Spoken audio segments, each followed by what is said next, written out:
And so I also remember as a math teacher being trained in how to teach ELA. It was like every teacher is an ELA teacher.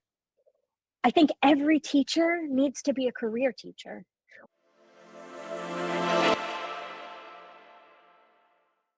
Welcome to Innovating Education. I'm Dr. Riley Williams, and in each episode, we explore bold ideas and breakthrough strategies shaping the future of teaching and learning.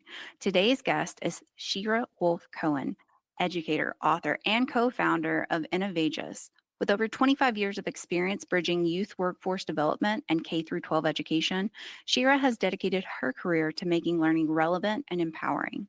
She's here to talk about her forthcoming book, Leading Future-Focused Schools, Engaging and Preparing Students for Career Success, which launches this July. This conversation is a must for any school leader looking to ignite a culture shift towards deeper engagement and real-world readiness. Shira, welcome to the podcast. Oh, thank you, Riley. I'm so excited to be here and to share more about the book and talk to you today. Well, let's start with your story. Can you tell us a bit about your background and what inspired Leading Future-Focused Schools? Yeah, so leading future focused schools was inspired by my own experience as a young person, but also raising a 15-year-old daughter who is very creative and spirited in her own way. And so as a young person in high school, I slept through classes. I barely scraped by with C's. It was actually really interesting. What drove me to be an educator was actually, really a negative interaction with a math teacher who told me I shouldn't be in his college level course. And so while I was in school and really disengaged, I also was really active in after school programs. I was in school plays, not school plays, the community plays. I was in an after school clubs, right? None of which were connected to my school, right? Either through a synagogue or through a community group. And in that space, I actually was kind of a different person. I was spirited, I was excited, I was a leader. And the whole time I really thought to myself, like, how am I really these two different people? And so as I was starting to craft my career, and I knew I wanted to be in education, and I decided I was going to be a math teacher at the moment, a college level tracked math teacher said to me, "This is not your experience, go to a different class." And I started to think about what would actually mean if I felt the way that I did in school, right? What if I felt that my voice was heard? What if I was part of a larger community? What if I could connect what I was learning to things I was doing every day? And that was something I knew I had to do. And so I got a lot of experience working in after school clubs and being a summer camp counselor and really building up my skills in a place that allowed me to be relationship oriented and community oriented with young people, all the while knowing I had to bring this into my classroom. And so when I was ready, I went and started being a middle school math teacher. And in that space, I was scared out of my mind. I cried in the closet the first few days. Students ran all over me. I had to go between you know, am I strict? Am I not strict? And in that, I really formed relationships with young people that actually had nothing to do with the content. It had to do with who they were as people and what their leadership style was and what they could contribute and what was their strengths. And then I started really bringing in my content. And I started saying, okay, I see a strength in you in this thing. You are a great storyteller. Do you know that we need to use data and statistics to tell stories? And I would start to tap into the young people in connecting to my content. And that really started to inspire this work, because what I ended up seeing was young people who were like stepping out of their comfort zone, middle school students who other teachers were having consistent behavior problems were actually like coming to me during lunch and asking to help with things. I started taking young people to the National Service Learning Conference, students who had never been on planes or to hotels and things like that. And I realized that this actually wasn't just about my classroom, because imagine if this was school-wide, right, where students felt relevance and felt connected. And so that experience for my own young adolescence through high school, and then figuring out who I wanted to be as an educator, is really my why.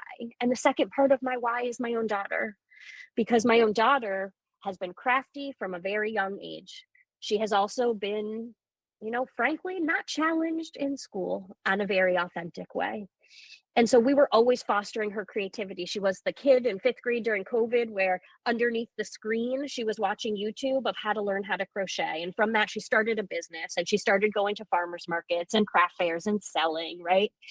And I wanted other people to know that experience and what we did, but I also wanted her school to know about it. So yesterday, I got pre-order books and I made sure she dropped it off to her because it was actually the most important person to me to get this book is my own child's principal. And so that's what led to this book. It also is a book I've been looking for my entire career. How, as a leader, do I integrate career preparedness, engagement, my leadership systems, my own leadership values, what my school, values into a larger system? And so those things really brought me to the point of needing to write it because I couldn't find it anywhere out there. So, in the opening chapters, you emphasize that the future is now. Why is this such an urgent moment for schools to reimagine how we engage students and prepare them for life beyond the classroom? Yeah. I mean, I think it's clear that engagement and relevance in our traditional school systems are struggling. We look at attendance rates and they're not necessarily strong, right? We look at graduation rates, they are all over the place, all over the country, right? We look at, forget graduation rates, let's talk about, rates of going into post-secondary experiences, and even more than that, persistency through those post-secondary experiences so they can be successful. There is not a strong track record across the United States for this. When you ask young people, they don't see relevance in what they're learning on a day-to-day basis, right? I hear from my own kids, I hear from schools I'm in, I see it in the news, I see research about it, right? Gallup has done some great research about, our connections to relevance and things like that. And I think what we're not doing is we're not making connections and we're not making things engaging and relevant for our young people. When you look down the road, the economic mobility of from generation to generation is not getting stronger. And that's concerning, right? I want my own kid to make more money and be more successful and be more have more mobility than I had. That's not necessarily the case in what's happening. I know every parent wants that, but that's not happening, right? And the research says that. And then there's this new definition for what success looks like after high school. We went through a space where we were hyper focused on college, right? Every kid goes to college. That is not the case. Every young person needs to have a plan, they need to have a pathway, they need to have a post secondary experience, work, learning, further development, but it doesn't have to be a 4-year university. And so the more pathways there are, the more opportunities there are for our schools to reimagine what's possible directly after graduation, 2 years after graduation, 4 years after graduation for their young people. And so the time is now because we have a changing society. We have new regulations about what states are going to be responsible for and what connections they have to their workforce investment boards and the trends in their communities. So now's the time for us to think about not how do we change our schools, but how do we take them to the next level? And how do we make sure that our schools are engaging and making sure content is relevant for now and for the future? Wow. I mean, I completely agree with what you just said. It's interesting because in my own personal life, I've always encouraged Becca. I'm like, Becca, 18, she'll probably be 16 or 17 when she graduates. I said, that's too young in your brain to be making these lifelong decisions. Why don't you take a break? I actually encourage her to join the military just to kind of get some real world experience as well. But, you know, take time to really understand you, to understand what you want before you do all the investment in time and energy, maybe something that you're not going to like 5 years down the road. So, Mm-hmm. I mean, this is a conversation we do need to have right now. Yes. And I I love what you just said, how you're having these conversations with your own kids, right? Around find out who you are, find out what you're good at, find your passions. Because what I don't hear you saying is, who do you want to be when you grow up? Right? Because that's not a question that we necessarily need to ask kids in elementary school or even middle school. But what we do need to do is we do need them to understand themselves, right? What are their passions? What are their strengths? What are areas they need to work on? How they work with other people, right? So that they can make really good decisions when it comes to understanding what is available out there and what they could be. And honestly, you and I don't actually know what they could be or what's going to be out there because that's not going to be the same in 10 years from now. Exactly. So you introduced the idea of future focused mindset.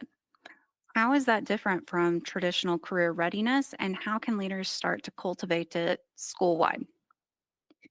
Yeah, that's a really great question. When I think about career readiness, I think about curriculum we're doing with young people. I think about specific activities.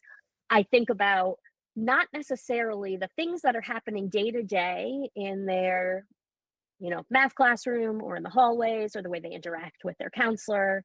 And so when we think about a future focused mindset, it's about cultivating a mindset across the school that lets us see small embedded actions or interactions that demonstrate that future focused mindset.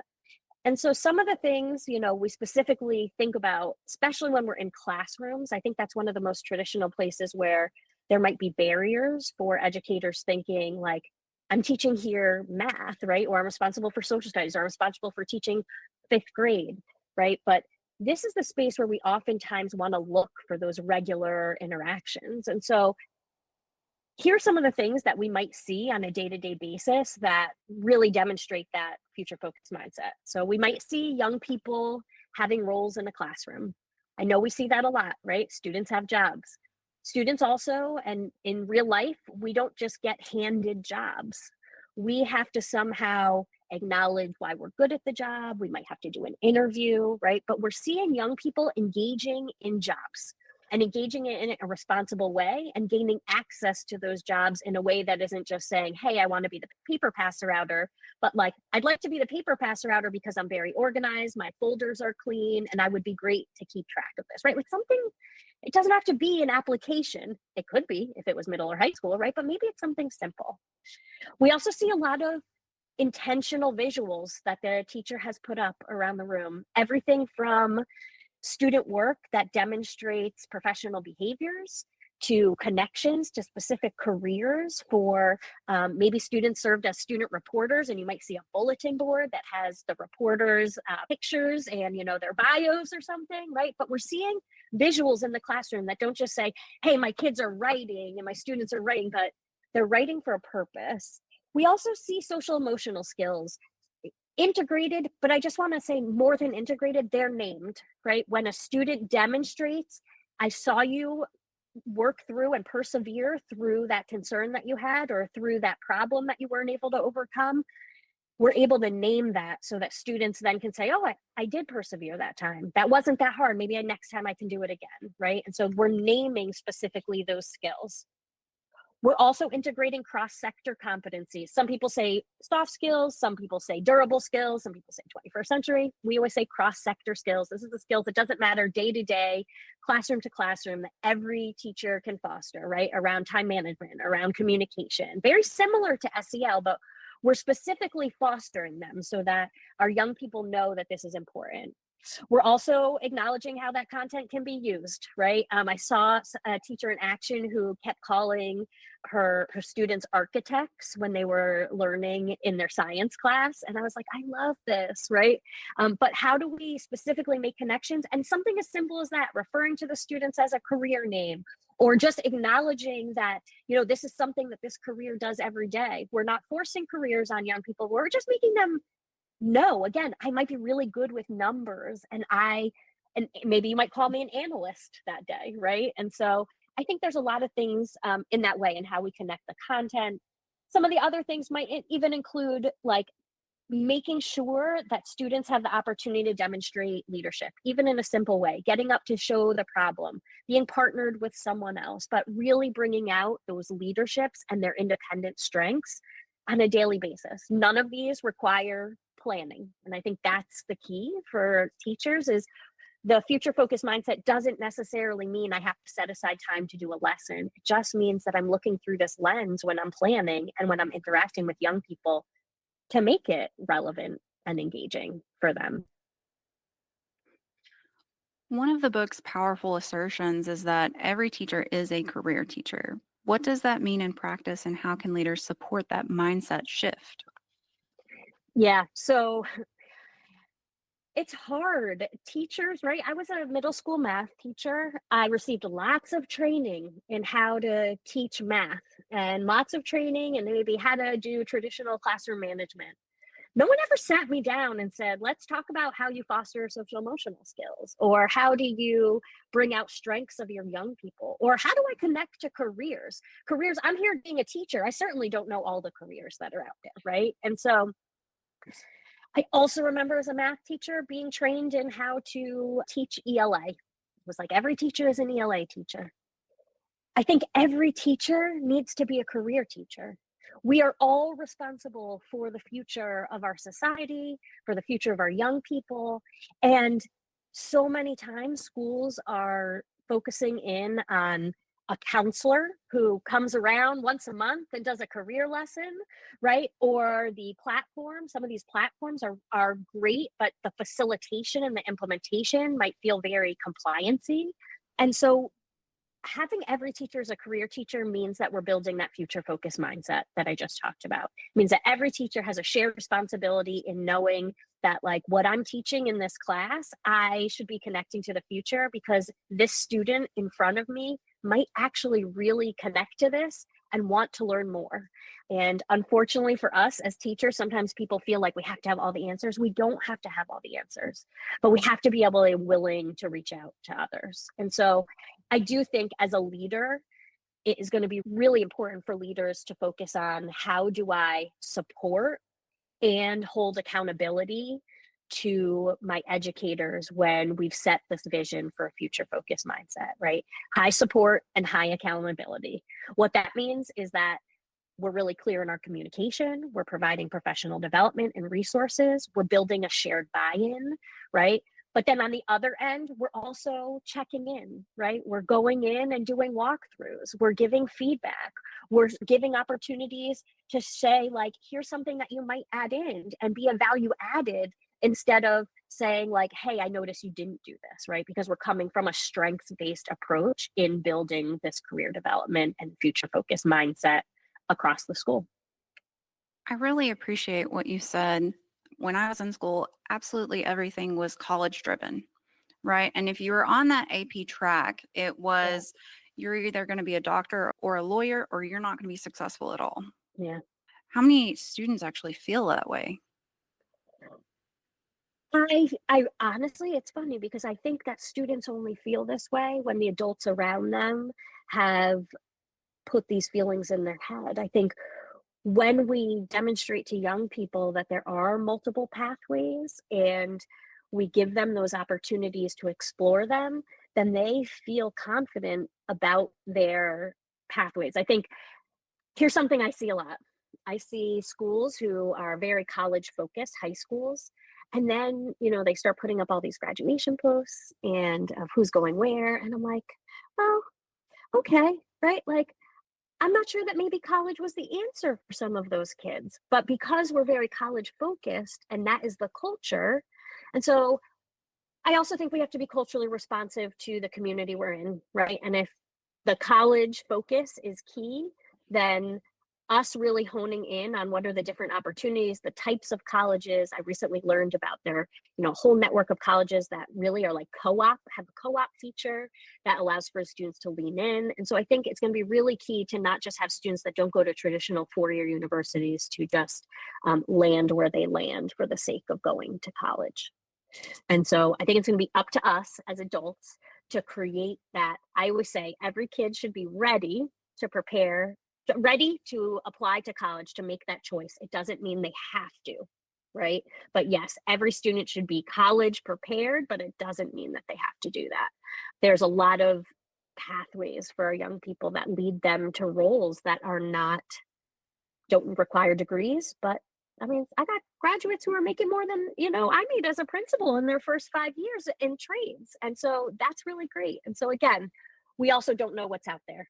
I think 10 years ago, we wouldn't have thought that the virtual remote role, right, was going to be such a prominent role in our society of working from home. 10 years later, right? It is you and I are sitting here across the country having this conversation. I have career partners who Zoom in. I work with clients in other, states who I never meet in person. And that's just a different world. And so I think the more we can also open up our eyes to like what's possible and what we don't know is possible, the more our young people will feel confident in not just choosing a 4 year or 2 year pathway, but finding a pathway that works for them, that they are prepared for, they've made informed choices on, and that they're going to be successful and persevere through any barriers that come up. Because it breaks my heart when I see young people who can't persevere through, their college experiences or post-secondary or even work experiences. So that's our role. And you've structured the book into three parts, right? Ignite the future, innovate learning, and leading with courage. Can you walk us through how those pieces fit together? Yeah. I think, okay, so in my head when I was writing the book, I really was first thinking about like to make this work, what needs to happen? And the first thing that needs to happen is we have to tap into passions. We have to tap into the heart and soul of the whole school community, not just for our students, right? But for the whole community, for our teachers, for our larger community, for our families. And so the first step to this work is really igniting the future, right? And igniting what's possible and having people start to buy in and be open to this idea that our schools are places that not just help people learn math and English and social studies and arts, but also help them think about what they're good at and what they value and what their passions are and what's possible. And so we have to first ignite that and get that interest going, get people like biting a little bit so that they can then be ready to think about how we innovate the learning experience, right? Which is that second part. In the second part of the book, we definitely get more into specifics of how do we do this, right? Everything from how do we build ownership and voice with our young people? How do we align career activities to our contents? How do we leverage the ecosystem partnerships, right? How do we really innovate the learning experiences for our students and the operations that surround those experiences to support our teachers and our community members? And that happens in that innovate learning section. In the third part of the book, we are really focused on the leader, right? And so this whole book is written for leaders. However, the resources that are in here are meant to turn over to your educators. They are meant to be shared. They are meant for you to inspire. And so the leading with courage in last part is really about the steps that we need to take as the leader to do this, right? Because we have to lead with courage. Because if we don't, then we will stop doing this work. It will get hard. It might seem that there might be certain barriers. Maybe we run into things, could be anything from health to community issues, right? But we have to be able to lead with courage to know that sometimes the solutions for some of the issues or barriers that come up are going back to how are we igniting the future and how are we innovating learning, right? And so I learned that early on in my career. I learned that by engaging young people in service learning, having tough things happen in a community and saying like, actually, we can't fix this as adults. Young people need to fix this. And so the leading with courage is about how do we do this? How do we do this with our teachers, our students? How do we make sure that we continue to tap into ourselves? How do we make sure that we have a plan and we have systems to do this? And that's how all three of the parts work together. I should also say that in the three parts, there are weaved in some really interesting features. One being that it was really interesting. I wrote the book And after I was done, I was like, there are these topics that I want to integrate that I didn't write about when I was initially writing, but I recognized were important. Those things were around culture responsive and relevant career readiness. It was about communication, about values, about how we include students with IEPs and students who have, diverse needs into these programs. And so I actually reached out and had my team members write advice sections. And so you will see 4 advice sections. There are also reflection activities, planning activities, a digital one-stop shop that you'll be able to access with lots of reproducibles and other materials that you can use in your school community. And so those things are actually weaved throughout each part so that each part has continuity and ongoing reflection as well as like action that's happening as you're reading the book. That's exciting. A lot to unpack for sure. You've worked really hard on it. Um, so, what role does community partnerships play with your work? Can you share an example of how ecosystem partnerships can be integrated meaningfully into a school's career development continuum? Yeah. So we definitely can't do this alone, right? I always say we are better together. And I think that if as a educational system, I say education system, not school system, purposefully as an education system of workforce development, of out of school time programs, of youth development programs, of schools, we decided to work together towards the same causes and had specific intentional goals that we were all working towards that we likely would be more impactful and successful. But a lot of us and a lot of our systems are working in silos. And so what we mean by this is that we can't do this alone. We can't have teachers integrating career activities or a future focused mindset in their classroom if they don't have access to a database or an ecosystem of partners that might share their information, right? We can't have our local politicians be making decisions without hearing from our young people, right? And so there's a lot that goes into that. It's not just about saying, like, yeah, we have a career shadow day and our students go out and they spend a day with a career partner. It's about really being intentional with them to create a partnership that is both mutually beneficial and is sustainable because one of the worst things that can happen is you have a partnership and you work really hard on it and like the next year it's gone.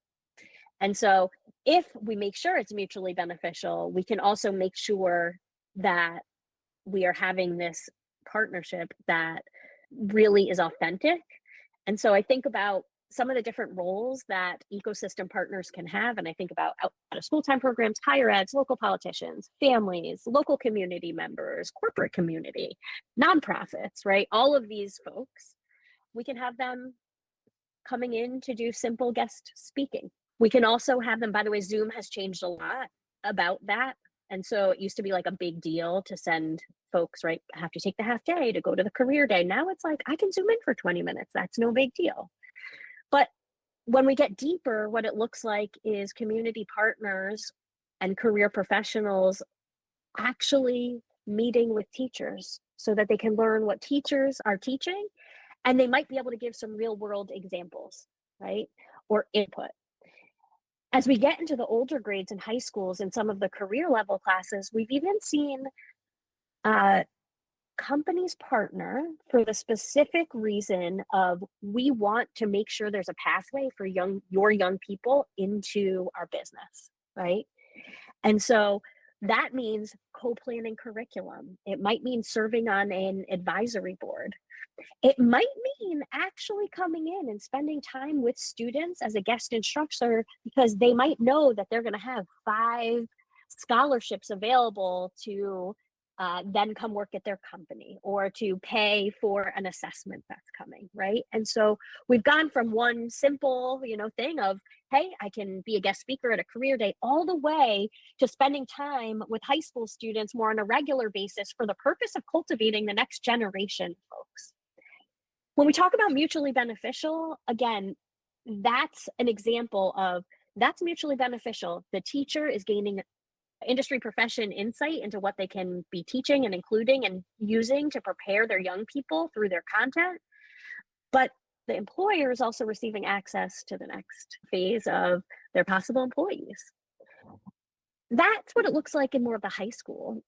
But there's opportunities for young people to give back. I think about, we used to have a partnership with CHOP here in Philadelphia, Children's Hospital, where students were not just taking like intro to nursing classes and being exposed and able to go on like medical type visits, but students were also making, they were making kits for the students who were learning at the sites, right? And so they were actually creating books and games and working with the child life specialists. They had discussions with them, and then they were doing some fundraising and creating to then also contribute, right?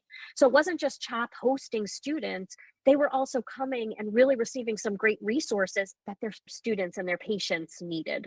And so that can happen through service learning. And so I think there are lots of ways that our employers can be a part of what's going on. It can feel one day, it can be 5 days, it can be a whole year. But I think the key is involving in all aspects and all phases of the continuum so that it doesn't feel like a one and done. Two thoughts came to mind with that because, wow. The first one was whenever you said it wasn't necessarily academics, the math, science, reading that you were interested in school. It was the extracurriculars. Mm-hmm. I felt the same way in the sense like what motivated me to go to school was going to debate, going to tennis, and that was about it. Mm-hmm. So I know a lot of schools, you mentioned intro to nursing, you graduate high school, you can have an associate's degree in nursing by the time you graduate as well, Mm-hmm. which is a wonderful, wonderful program. The same can be done for electricians and HVAC plumbing. Mm-hmm. What are some other things that we could kind of start integrating into our career academies? Yeah. So really interesting. I think about what we add in, first of all, should be focused on our career development continuum. And I don't necessarily think that we intentionally talked about that, but this idea that if we're waiting until career academies to start the work, it's actually too late. By the time we get to career academies, young people should be in a phase of really like thinking about preparation for a future career because they've made a decision to be in a career academy, right? And so I think about what we can do before the career academies, right? What we can do to start by building that awareness and then getting them to know what's possible, right? And so some of the things we could do that don't have to be after school clubs, but could be as part of a school, we could do student run enterprises, right? What are students doing to start the school store, to start a small cafe, right? I always say to middle school students, your principal gave you $10,000. You are going to start a business to benefit the school. What's your plan, right? And they always look at me like, did they really give me $10,000? And I'm like, yes, go for it. So I think we can start by having young people think about what kind of business they would start. Every young person wants to be an entrepreneur. They want to be an influencer. We can start media clubs. We can start fostering those cross-sector competencies through electives, right? We work with a middle school here in Philadelphia that started career-related electives. So every teacher has an elective that is not related to their content, right? It was like, hey, I really love to bake, right? I'm the English teacher. I love to bake. And okay, great. Baking includes measurement. It includes, right, having to write out recipes. It includes having to work together. So thinking about what were some of their hobbies and interests, and then creating these once a month career electives that happen throughout the year. They're mixed grade, and the kids really look forward to it. They know that for 10 months, they're going to be doing baking once a month, right? Other things that we can do, we can have youth opportunities, student council, but not just student council. Maybe you have a principal's council. Maybe you have a council for creating social activities, right? It's not about giving necessarily young people the job. It's Mhm. about giving them opportunities for them to decide, I liked this and I was good at this.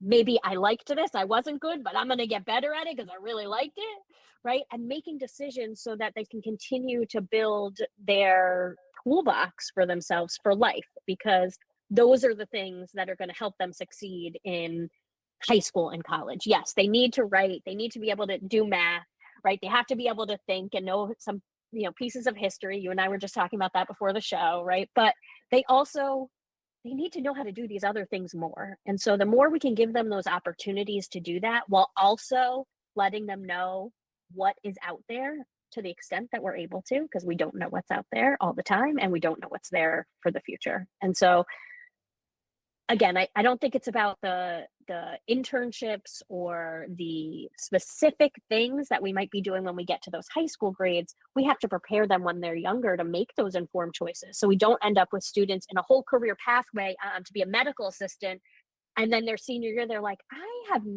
no desire to do any of this, right? Like, I actually want to go be an artist. And so that's going to be really important to take them through those steps so that they feel really confident. Now, I just want to name that that's in an ideal world, right? Like, I worked in a K-12 school. We could say in kindergarten, this is what was happening. In third grade, this is what's happening. In fifth, that doesn't happen. And so we also have to keep in mind that when our students maybe come to our high school, we have to, in ninth grade, do some of that self-awareness exposure work for them so that they can make informed decisions if we have career pathways. We can't just put them in ninth grade and assume that they have had that in their middle school. I was on a plane once and, I talked to everybody. And it just so happened that I got seated next to a career educator, and she was on a trip with a bunch of students, and we got to talking, and she really opened up my eyes to the successes of a career readiness teacher. And she said that no matter what, in career readiness, you win, because you can either find opportunities that the kids really enjoy, or you can find opportunities and let that child experience that they do not like their career choices. And so then, it's a win, because you can move on and you can go to something else and something else and something else until you find what interests the child or the student. Yeah, it's so true. I say, I have two phrases that I often say. One is, it's always a yes till it's a no, meaning like, don't take no for an answer unless they actually say no, right? But I also think every experience is a learning experience, even if you learned you don't like it, right? And that's okay. We have to experience, not everything we experience in life is going to be something that really like connects to us in a positive way. You may go and your class might be taking a trip, and as part of that, you might go to the dentist's office where you have a terrible reaction to the fact that you're seeing blood and teeth, and realize like, oh, that is not something I want to do. And that's okay. That's a learning experience. You can cross that off your list of things that you want to explore, right? And so I would agree with that. There is no experience that's not a learning experience when we, as teachers and as educators, actually take time to reflect with students. They'll start to learn that. When they have time to realize that just because they didn't like it doesn't mean it wasn't valuable. And so sometimes we might even have to pause when we notice that a young person is having that type of reaction to what we're doing, to have that reflection with them so that they can process it and learn from it and take that into account for the next time they're going to do something or making a choice about their future. In an ideal world, if I were czar, I would give credit for kids that are working during high school and middle school, and make sure that, because skills really are important, whether you're a cashier at Taco Casa or you're working in a department store, you're having to learn how to interact with other people, how to work with a manager, how to be on time. And that is a valuable learning experience as well. Mm-hmm. Yeah. Isn't it the most valuable learning experience, right? I feel like it's one of the most that we have, is to make sure that those things are happening, and students are learning along the way those things that they can then use to tap into learning more information later, right? Like, we can teach them math and we can teach them social studies and science, but when we teach them these cross sector skills, these things that they use in their life, then they can then use that to go learn more content that interests them, right? And so I think it's really interesting when teachers say, like, I teach math. Well, we teach students, right? One of the things that we're responsible for them learning is math, but we're also responsible for them becoming good people. And we're responsible for them learning how to work together and how to have time management, right? Because when we do those things, then we are educating whole people into the future that we want to see. not necessarily the future that just can learn what the teacher is teaching them in front of them, but the, the young person that can learn when they struggle. Here's what I can access as resources, right? When I have a conflict with someone, here's how I can address it, right? When I don't know how to prioritize and I have too many things going on, I can use these strategies for prioritizing my time. Those are the things that are going to make our young people succeed. And that's what school's all about. Mm-hmm. So, can you share a story that illustrates what a truly future focused shift looks like in action? Yeah. So we work with a school here in Philadelphia, a middle school, a district middle school that recognized that their young people were making uninformed choices for high school. Because here in Philadelphia, high school choice is like college choice. This is no joke. You have over 100 different opportunities, charter schools, district schools, private schools. There are different ways to work with your, district schools and get in, right? You have a certain process for that. There's a certain process for the charter schools. You have to figure out, do your scores meet the criteria? What is the mission of the school? Do I want to go there? We have lots of specialty schools, right? And so in this school in particular, they were thinking about, we want our students to all make really informed decisions about high school because of this high school choice process. And so they recognized that in order to do that, they had to work backwards to fifth through eighth grade and figure out what kind of opportunities they were going to give young people so that they could know what the options are that are out there and that they can feel confident in their decision. And so that led to their school kind of transforming through the future focused mindset and doing a few things. Number one, leaders started intentionally looking at classrooms through a future focused mindset lens. They were going into classrooms, they were collecting data. At first, they were a little like, I don't know if we're going to see anything. And I was like, we're going to see stuff, trust me. And so we would go in, we would do walkthroughs, we collect data on the future focused mindset action, some of which I talked about. And then we would also look at it in comparison to engagement and students on task in the classroom. And the more actions that they saw, the more students were engaged and on task in the classroom. Surprise, right? And so through that, the leaders first started by exposing teachers to what these actions were that they were looking for, started giving them resources and training and development on it, and then followed up and said, like, some of these are easy. These are things we're going to expect. We're going to expect there to be visuals in your classroom. We're going to expect that when young people come in, we use professional and academic language with them. We are going to expect that students have jobs and those jobs are valued in your classroom, right? And so the leaders started by supporting teachers and making sure they had the resources and the development and to do those actions, which again are easy. They're not about setting aside time. They're integrated actions. And then the leaders started thinking about the intentional career development continuum. What is happening at each grade? Yes, in every classroom, we have these actions going on and teachers are embodying this mindset.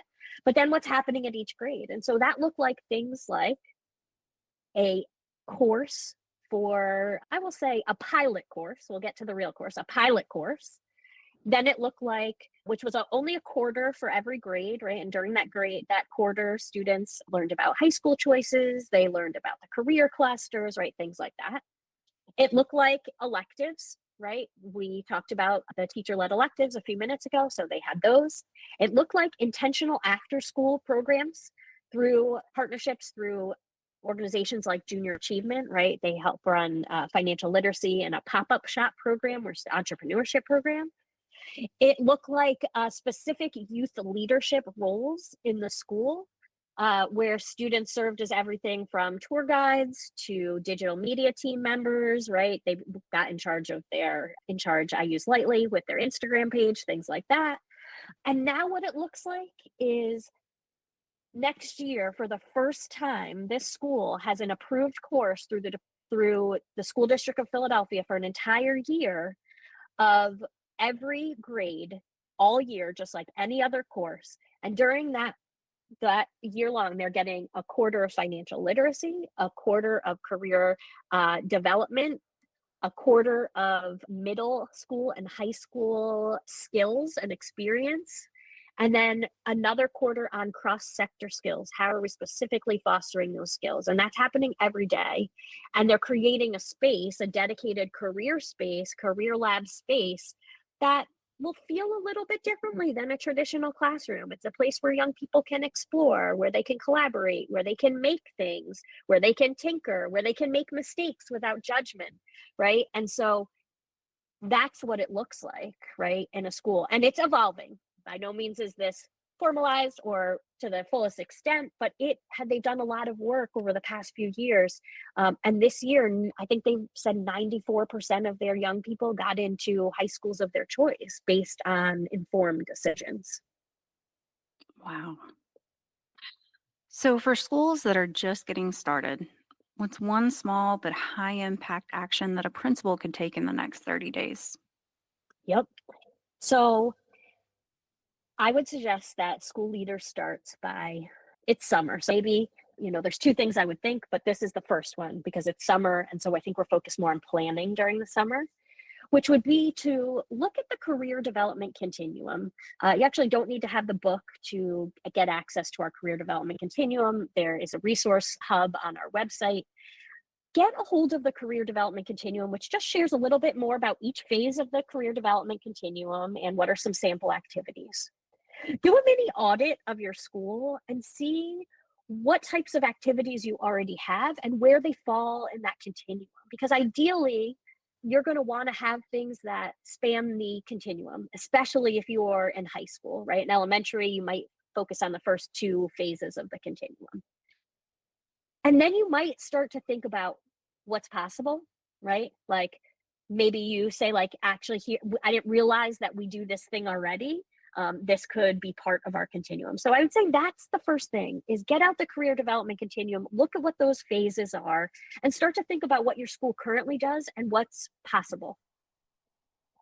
The second thing I would say is, if you're listening to this and it's during the school year, think about those future focused mindset actions that I talked about and go look for them in your classroom. Go look for them in your classroom alongside engagement and on task data, because I know that you will find a correlation there.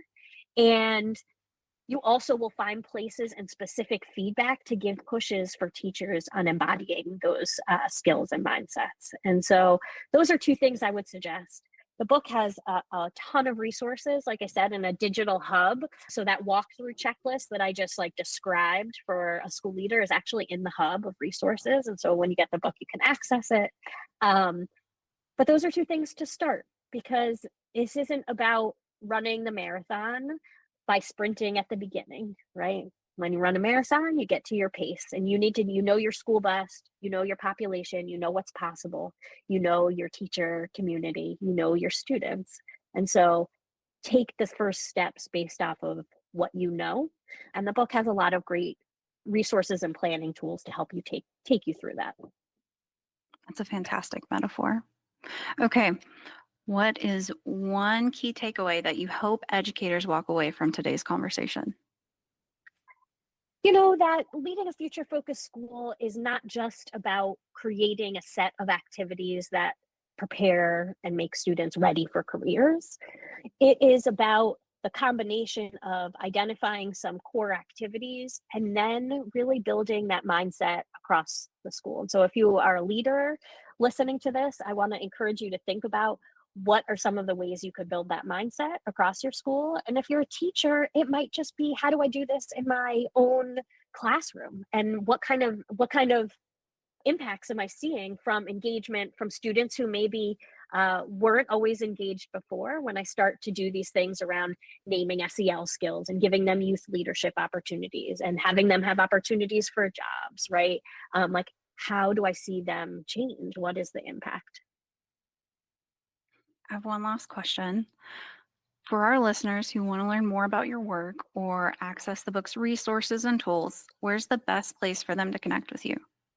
Sure. Well, you can always go to our website. It is innovageous.com. There's a place where you can set up a meeting. You can contact us. You can always drop me an email at shira@innovageous.com. Also, there is a site page for our book.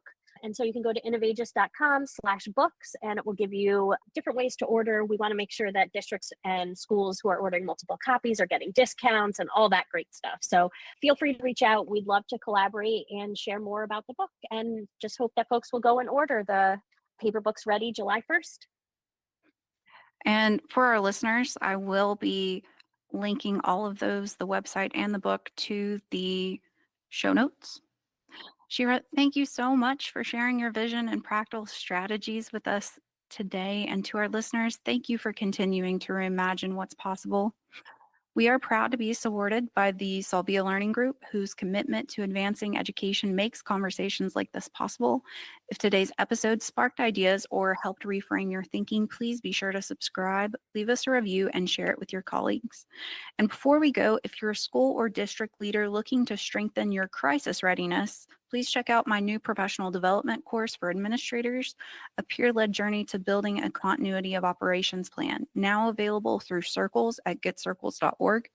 It's practical, collaborative, and designed to help you plan for disruption while sustaining student success. Until next time, keep innovating, keep inspiring, and keep making a difference.